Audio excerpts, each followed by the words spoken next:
First question में इसने पूछा बेटा क्या 0 एक रैशनल नंबर है, और अगर आप 0 को p बाई क्यू की फॉर्म में राइट करते हैं और p और q हमारे क्या होने चाहिए, इंटीजर होने चाहिए, यानी चाहे नेगेटिव नंबर है हमारे चाहे पॉजिटिव नंबर है। इंटीजर हमारे सारे के सारे नंबर होते हैं, सारे काउंटिंग नंबर नेगेटिव और पॉजिटिव सारे के सारे। और q is not equal to 0, यानी q हमारा 0 नहीं होना चाहिए। 0 को हमने न्यूमरेटर की जगह पे राइट करना है, ना कि डेनोमिनेटर की जगह पे। इसका आंसर है बेटा यस, 0 हमारा एक रैशनल नंबर है, क्योंकि 0 को हम p बाई क्यू की फॉर्म में राइट कर सकते हैं। 0 को हमने न्यूमरेटर की जगह पे राइट करना है, ना कि डेनोमिनेटर की जगह पे। और रैशनल नंबर वही होता है जो हमारा p बाई क्यू की फॉर्म में होता है, और q is not equal to 0। और 0 को हमने न्यूमरेटर की जगह पे राइट करना है, तो 0/1, 0.2 नीचे हम कुछ भी राइट कर सकते हैं। तो 0 हमारा p बाई क्यू की फॉर्म में राइट किया गया, तो ये हमारा एक रैशनल नंबर है। क्या है, दोनों में हमने रैशनल नंबर फाइंड करने।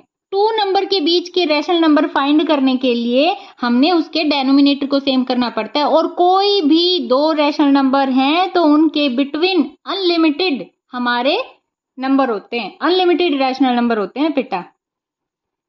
आपको इन नंबर की जगह पे चाहे कोई भी नंबर दे दे, आपने उसके डेनोमिनेटर को सेम करना है, ठीक है। जैसे 3 और 4 है, हमने इनके डेनोमिनेटर को सेम करने के लिए 7 से मल्टीप्लाई कर दिया। आप कोई भी नंबर किसी भी नंबर से मल्टीप्लाई कर सकते हो, और जिस नंबर से हम डेनोमिनेटर को मल्टीप्लाई करेंगे उसी नंबर से हमने न्यूमरेटर को भी मल्टीप्लाई करना पड़ता है। दोनों का डेनोमिनेटर हमारा हो गया यहाँ पे 7। डेनोमिनेटर सेम करने के बाद हमने हमारे पास जो भी न्यूमरेटर है उन दोनों नंबर के बीच में जितने भी काउंटिंग नंबर हैं उतने ही उन दोनों के बीच में हमारे रैशनल नंबर होते हैं। जैसे 21 और 28 के बीच में हमारे कितने रैशनल नंबर हो गए बेटा, 22, 23, 24, 25, 26, 27, 6 रैशनल नंबर हो गए। तो इन दोनों के बीच में हमारे हो गए 6 रैशनल नंबर। अगर हमने और भी ज्यादा फाइंड करने हैं तो हम इसके डेनोमिनेटर को और भी बड़ा कर देंगे, 7 की जगह पे हम इसको और बड़े नंबर से मल्टीप्लाई कर देंगे। सारे 6 रैशनल नंबर फाइंड हो गए। अगर ज्यादा रैशनल नंबर निकालना है तो याद रखना हमने उसके डेनोमिनेटर को और ज्यादा बड़ा करना है। हमारे पास डेनोमिनेटर तो पहले से ही सेम है, और ऊपर जो काउंटिंग नंबर है वो तो 2 कॉन्जिक्यूटिव नंबर है, 3 एंड 4। इनके बीच में तो हमें कुछ नहीं दिखाई दे रहा, इसलिए हमने इनके बीच के रैशनल नंबर फाइंड करने के लिए नीचे वाले डेनोमिनेटर को और बड़ा बनाना पड़ेगा। अब हमारे पास डेनोमिनेटर हो गया दोनों का 30, और ऊपर जो हमारे काउंटिंग नंबर है वो 18 और 24 है। तो इन दोनों के बीच में हमारे पास 5 नंबर हैं, तो ये हमारे इन दोनों के बिटवीन 5 रैशनल नंबर है। अगर हमने इससे भी ज्यादा रैशनल नंबर फाइंड करने तो हम इस डेनोमिनेटर को और भी ज्यादा बड़ा बना देंगे। मान लो आपको ये सम दे दिया, यानी उसका डेनोमिनेटर हमने ऊपर तो दोनों जगह पे सेम नंबर से मल्टीप्लाई किया था, यहाँ पे भी 6 करने से हमारा काम चल गया, ऊपर भी हमने सेम नंबर से मल्टीप्लाई कर दिया था। लेकिन जब आपके पास डेनोमिनेटर अलग होता है तो हमने ये देखना है कि इसका सेम डेनोमिनेटर कैसे आएगा। अब 3 को अगर हम 2 से मल्टीप्लाई करेंगे तो 6 आएगा, और 2 को हम 3 से मल्टीप्लाई करेंगे तो 6 आएगा। तो हमने डेनोमिनेटर मान लो इसका 6 बना दिया।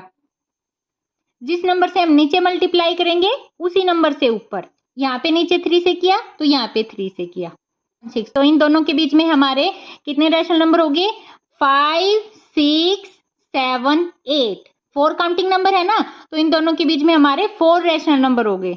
अब हमने इसको और ज्यादा रैशनल नंबर फाइंड करने तो हमने इसी को और बड़े नंबर से मल्टीप्लाई करते हैं। मान लो हमने इसी को 2 से कर दिया और ऊपर भी अब 2 से कर दिया। अब दोनों जगह पे अगर हम 2 से मल्टीप्लाई कर देंगे तो हमारा डेनोमिनेटर और ज्यादा बड़ा हो जाएगा। यहाँ पे देखो, अब हमारे पास डेनोमिनेटर 12 आ गया, दोनों जगह सेम है, बट हमारा जो ऊपर वाला काउंटिंग नंबर है वो बड़ा हो गया। यहाँ पे 4 और 9 था, यहाँ पे 8 और 18 हो गया। यहाँ पे हमारे पास रैशनल नंबर 4 थे, और यहाँ पे इसके बीच में हमारे पास रैशनल नंबर कितने हो गए बेटा, 9 रैशनल नंबर, यानी इन दोनों के बीच में 9 नंबर आ रहे हैं हमारे। अगर और भी ज्यादा फाइंड करना है तो हम और ज्यादा बड़ा डेनोमिनेटर बना देंगे।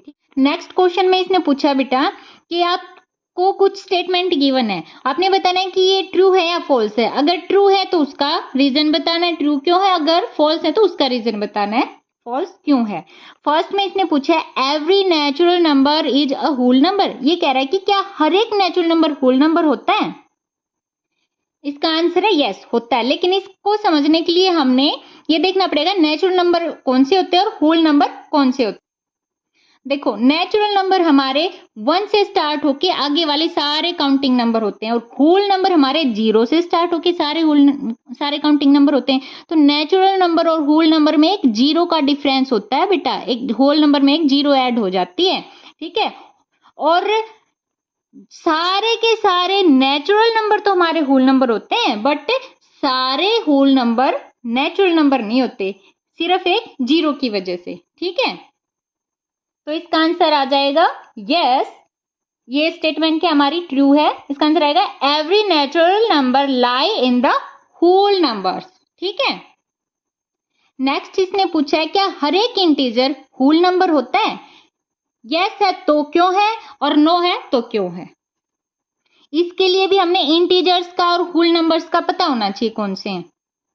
देखो बेटा अभी हमने किया था होल नंबर 0 से स्टार्ट होते हैं, लेकिन 0 से पहले भी हमारे पास नंबर होते हैं, 0 के आगे तो होते हैं, 0 के पहले भी होते हैं। 0 के आगे वाले सारे हमारे पॉजिटिव होते हैं और 0 के पहले वाले हमारे सारे नेगेटिव नंबर्स होते हैं, ठीक है। इंटीजर में तो आगे बेटा हमारे 0 से आगे वाले नंबर भी और 0 से पीछे वाले नंबर भी, और होल नंबर में 0 से स्टार्ट होके आगे वाले नंबर हो गए। तो इससे हमें पता चल गया कि सारे के सारे होल नंबर तो हमारे इंटीजर होते हैं, बट सारे इंटीजर्स को हम होल नंबर नहीं कह सकते, ठीक है।